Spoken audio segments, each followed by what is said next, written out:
আমরা এত শীতের মধ্যে দেখেন আমি 4-5টা পোশাক পরেছি, কিন্তু তারপর আমার শীত যাচ্ছে না।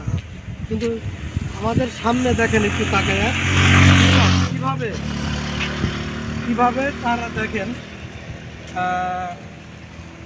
ঠান্ডা পানির মধ্যে তারা ধান রোপণ করে দিতেন। তাদের কাছে আমি জিজ্ঞেস করলাম যে ভাই আসলে কি আপনারা এভাবে দিতে? ভাই আমাদের নিরুপায়, আমরা এছাড়া কোনো কাজ জানি না, কাজ করি না, এর জন্য আমরা কাজটা করতেছি।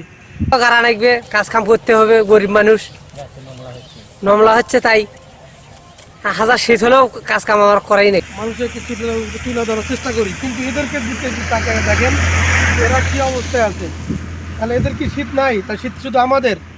আমরা শহরে বৈশা বলি যে আমরা মনে হয় কষ্টে আছি, আসলে আমাদের দিনে হাজার হাজার গুণে কষ্ট মানে তারা।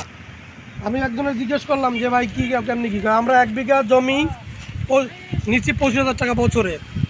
25,000 টাকা মালিককে দিয়ে তারপরে তাদের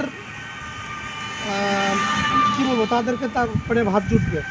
ইরি তো গাড়াই লাগবে, ইরি গাড়া লাগবে না, ওই মাসি দিয়ে দেখলে তো আর কাম হবে না।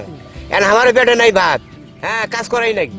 যদি লস হয় তাহলে তাদের 1 বছর কষ্ট করে খেতে হবে, আর যদি লাভ হয় তাহলে তারা করে ডাল ভাত খাইতে পারবে।